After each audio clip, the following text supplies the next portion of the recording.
North Korea this morning announced the official in charge of relations with South Korea was killed in a traffic accident. State media gave no details of what happened. It's another sign of the country's secrecy. Leader Kim Jong-un continues to ignore international sanctions. That volatile regime has clashed with neighboring South Korea and pushed ahead with its nuclear program.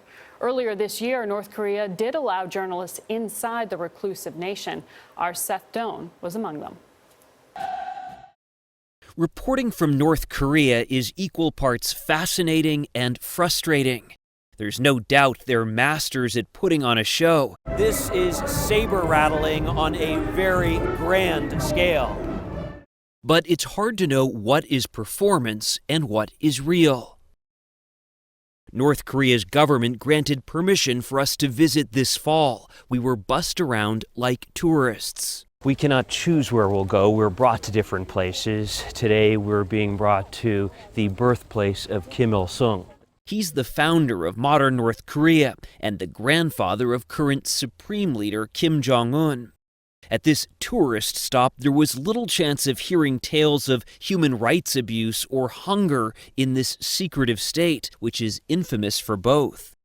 They took us deep down into a metro station, and even here it was hard to know what was staged.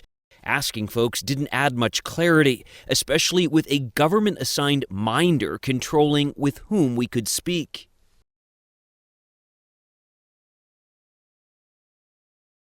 Still, it was clear just how deeply the government touches its people.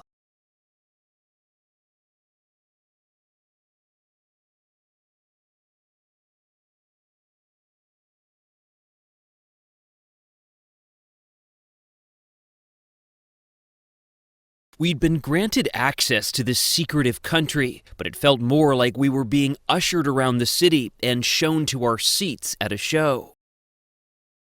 There were actual performances, which demonstrated the precision and prowess of the softer side of this nuclear-armed state.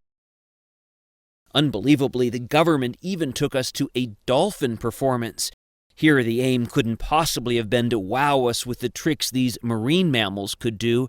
No, the real show was next to us in the stands, seemingly happy and apparently middle-class North Koreans.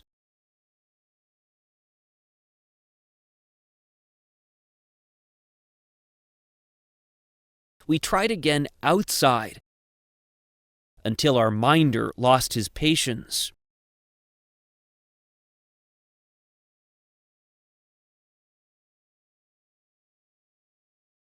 This military parade was the focal point of our visit. It's what the government wanted us foreign journalists to broadcast home, a strong North Korea.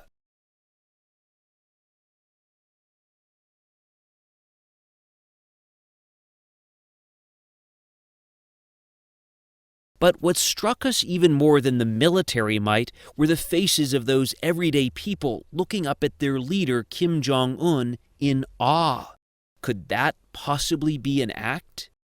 Afterwards, we asked parade-goer Kim Soo-ha about the anti-American rhetoric we'd seen and heard here. "I didn't know you were an American, but it's quite surprising," she giggled. "You're not as evil as what I've read about in books." There it was, a glimpse of something authentic, a sense that so much could be accomplished if we could only communicate for real. Seth Doane, CBS News, Pyongyang, North Korea. So interesting to watch, right? Seth did a good job about that. He really did. Can we talk to this person? No, they don't want to talk. Well, at the dolphin show. I haven't asked her yet. But that sense of perpetual war. Yes. And it was a great moment. You're not as evil as I thought you'd be. Yes.